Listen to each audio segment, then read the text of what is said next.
To my beautiful best friend, I want you to know all is well. I love you very much. I want to wish you an amazing day. I love you. My dream girl is me at my full potential. Good morning.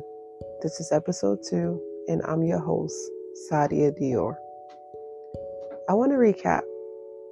In episode 1, I shared briefly about my experience in life with others being intimidated by me in both my personal life and professional career. This week's episode, I want to talk about how those experiences shaped and affected me. First, let's take a moment to reflect. When was the last time you paused for a second and gave yourself the credit you deserve for how far you've come, how much you've grown, the person you've become, the transformation you've experienced, and the tough lessons you've learned? Honestly, you should be so proud of yourself. Jealousy can hide in compliments, envy can hide in support, and hate can hide in love. Because they're giving it to you doesn't mean they have it for you. Learn to trust people's energy and not their words. Jealousy isn't because of what you have materialistically. People envy how others love on you. Sometimes the only upgrade your life needs is to let go of those who lack the emotional intelligence to understand that you come with your own story and life experiences. The drained energy you feel is not coming from you. It is coming from the wrong relationships and dynamic, whether that be in family, friendship, and/or romantic relationships.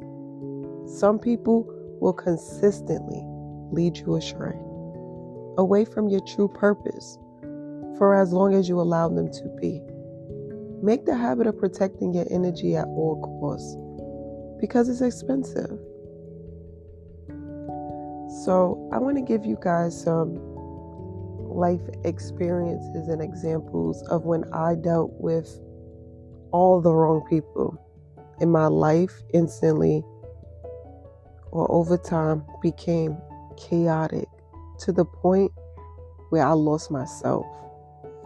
And I had to learn that it was better to just let go so I could get myself back on track. God will not bless what's not for you. In my friendships, let's start there. In my friendships with other women, I am the type of friend that I will go above and beyond for you. I will spoil you to the point where it is your birthday, I'll get you gifts. If it is a milestone, whether that be you got a promotion, you graduated, I'll get you a personalized gift. I'm a thoughtful and kind person and friend. Sometimes when my friends are not having the best of their days, I might go out and get some balloons, some chocolate, get a nice little gift bag together for them, some self-care, maybe put a massage. However, I had to learn that energy was not being reciprocated. And for some of my friendships, it stemmed from hidden animosity, jealousy, envy, guilt, intimidation on their part. When people have those traits in them and they can't overcome or fight that, it begins to show and manifest in the relationship. You see things, you hear things. Now, us as human beings, we tend to overlook the red flags. And there are only not red flags in romantic relationships. There are red flags in family dynamics, the family that you was born in, the family that you created, and also those friendships, whether those are childhood friendships that grew up into adult friendships, or friends that you've met along in life through middle school, high school, adulthood. You have to watch out for those people. Those people envy how others love on you.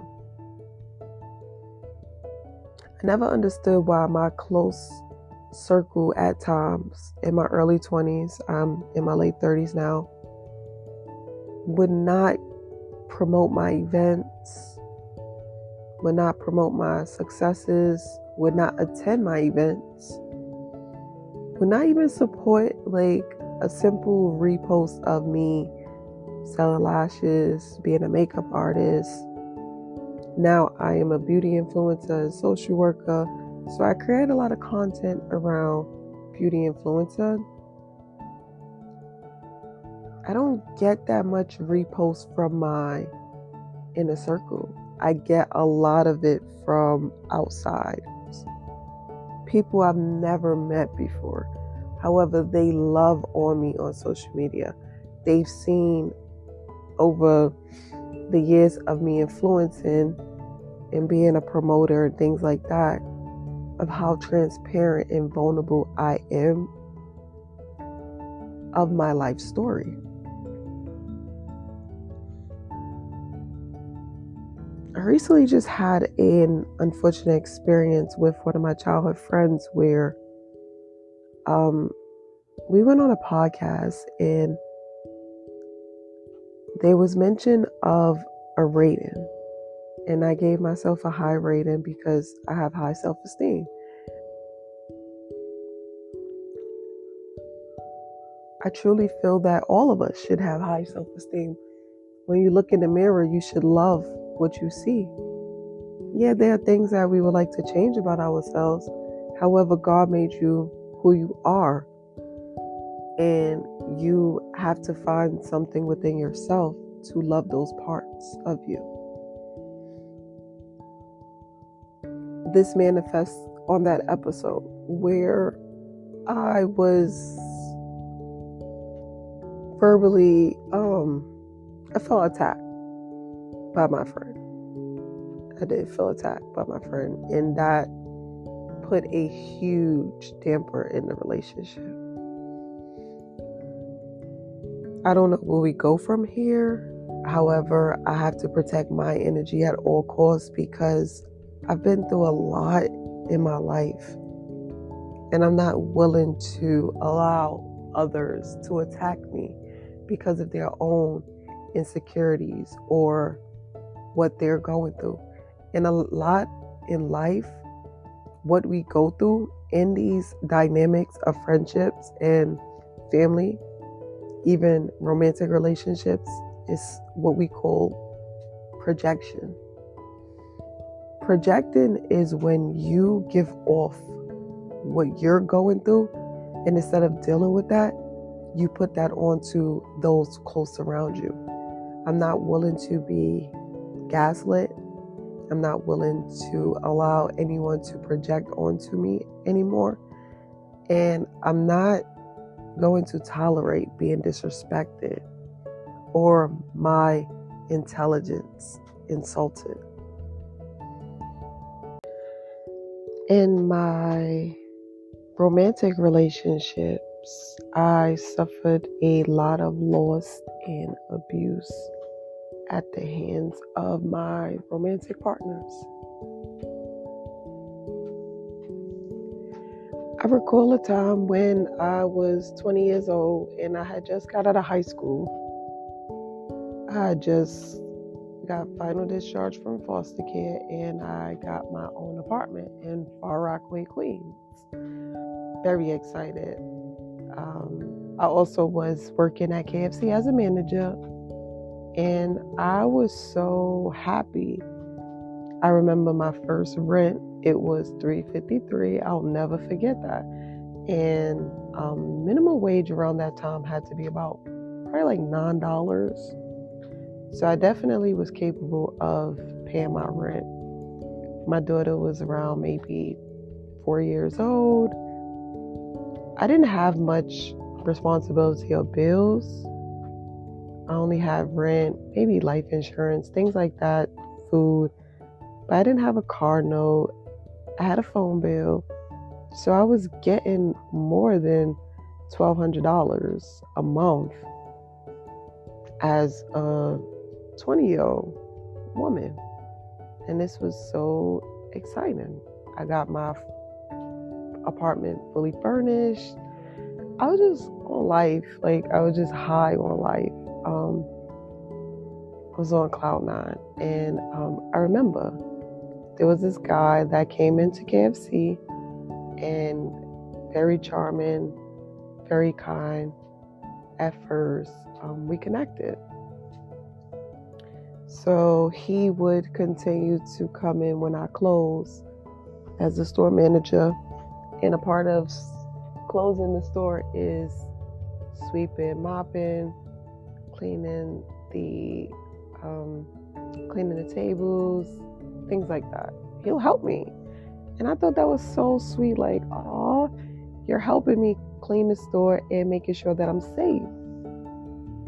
Fast forward, I somewhat allow him to move in with me, but not fully.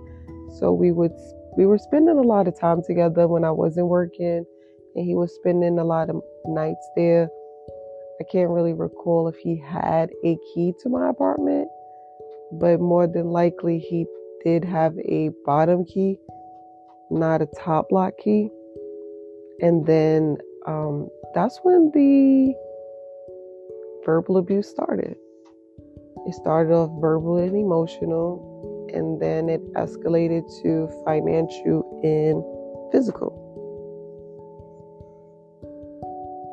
He would belittle me, call me derogatory names, put me down, which really, really affected my self-esteem. So you have a young, impressionable woman who just graduated high school, is on top of the world, about to get ready to go to college, has a young daughter who's being very well taken care of by her mom. I'm a single mom. I'm a KFC manager. I'm just high off of life. And you have this man who is calling you names and putting you down and telling you you're worthless and you're not going to be anything. It affected me. Then the abuse started to turn physical in the sense of him destroying my property. So he wasn't putting his hands on me, so I overlooked those red flags. I overlooked that because I rationalized it as, well, at least he's not putting his hands on me. He would punch holes in my wall, my closet, destroy my personal belongings, which made me feel some kind of way, and I was scared, but I thought that was love. I never really experienced a healthy type of love growing up, so I just accepted whatever a man gave me, even if it was bits and parts of him, even if that included being abused. It escalated. I was starting to get physically attacked and assaulted. My hair pulled one day, my face slapped, my body punched, choked. I remember a time where I was assaulted in the shower. Pummeled, punches to my body. Nothing arose of an argument, just, I don't know. That relationship did end in a tumultuous court case because I was held against my will for a couple of days. I was assaulted every day, physically, mentally, emotionally, and sexually. My phone was broke. I lived in Far Rockaway. My family and I are from New York, Brooklyn, New York to be exact. Nobody knew of the abuse, so it wasn't on them. I really did not disclose my abuse until it was really bad. He did get arrested for the crimes committed against me.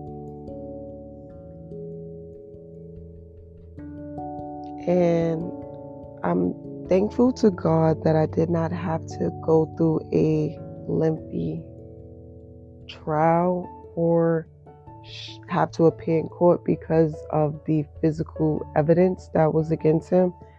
I can't recall if he pleaded guilty or if he was found guilty. However, he did serve time for kidnapping and those crimes against me. It took a lot to rebuild my self-esteem. It took a lot to rebuild Sadia.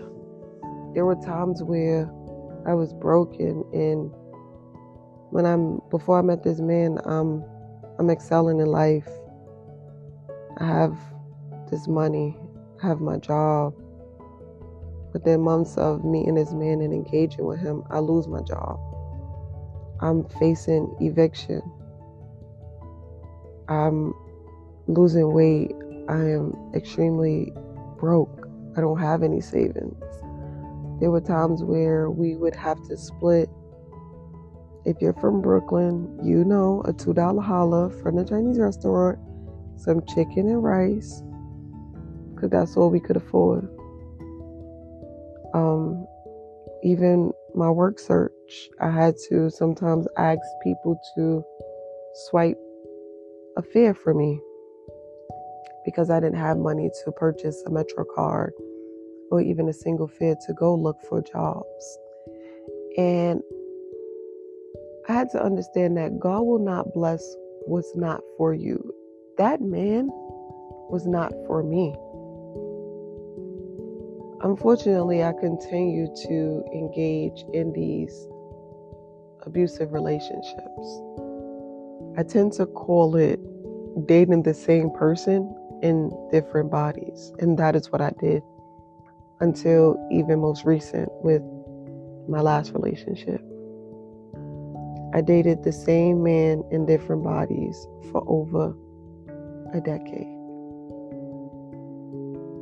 And in hindsight, and even internally, I truly felt that I was supposed to be punished. I don't know why I wanted to punish myself, but that is what I was doing, unfortunately. You have to learn how to let go of people that are not good for you. Nothing good comes from it. I had to grasp that my path is harder because my calling is higher. But that doesn't mean I get to bring those toxic, abusive people with me. You have to learn how to love yourself so you can use discernment. I'm not embarrassed about anything I went through. What may be tea for you is a testimony for me. If you're going to talk about what broke me, invite me to the table so I can tell you what I did with my pieces.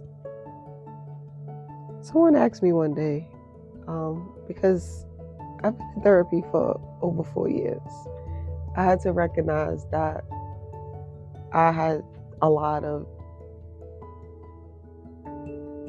trauma and I had a lot of inner healing to do. They asked me, Sadia, what if your greatest ministry to others comes out of your greatest hurt or deepest wounds? Let's sit with that for a minute.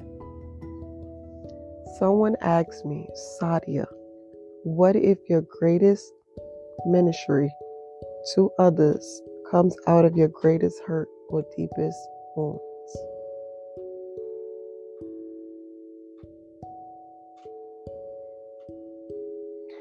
You can have an opinion, but some of you guys come across as hateful towards others because they are where you aspire to be in life. Never be intimidated by others' success, for you don't know what that person had to endure to get there. Focus on your own path and go for it. You've got to remove yourself from places and situations that require you to operate at a level you work so hard to learn, grow, and heal from. I just realized something. Did you know an oyster that has not been wounded in any way does not produce pearls? A pearl is a healed wound. Pearls are a product of pain, the result of a foreign or unwanted substance entering the oyster, such as a parasite or a grain of sand. The inside of an oyster shell is a shiny substance called nacre.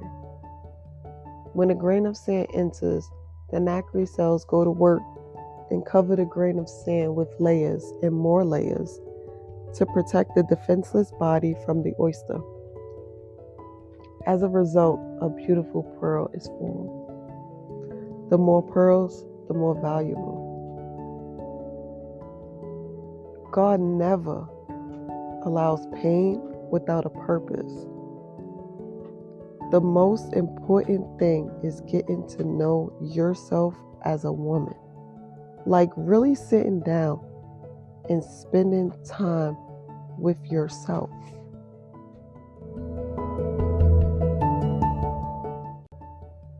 When a grain of sand enters, the nacre cells go to work and cover the grain of sand with layers and more layers to protect the defenseless body from the oyster. As a result, a beautiful pearl is formed. The more pearls, the more valuable. God never allows pain without a purpose. The most important thing is getting to know yourself as a woman. Like really sitting down and spending time with yourself. Learning how to love yourself and be with yourself, and most importantly, being happy. If you can't be happy with yourself, you will not be happy with someone else. Stop shrinking the spaces you've outgrown to make others feel bigger than you. A big part of maturing as a woman is knowing when certain things are no longer for you, and knowing when and how to exit gracefully. I am not your competition, sis. I am proof it can be done.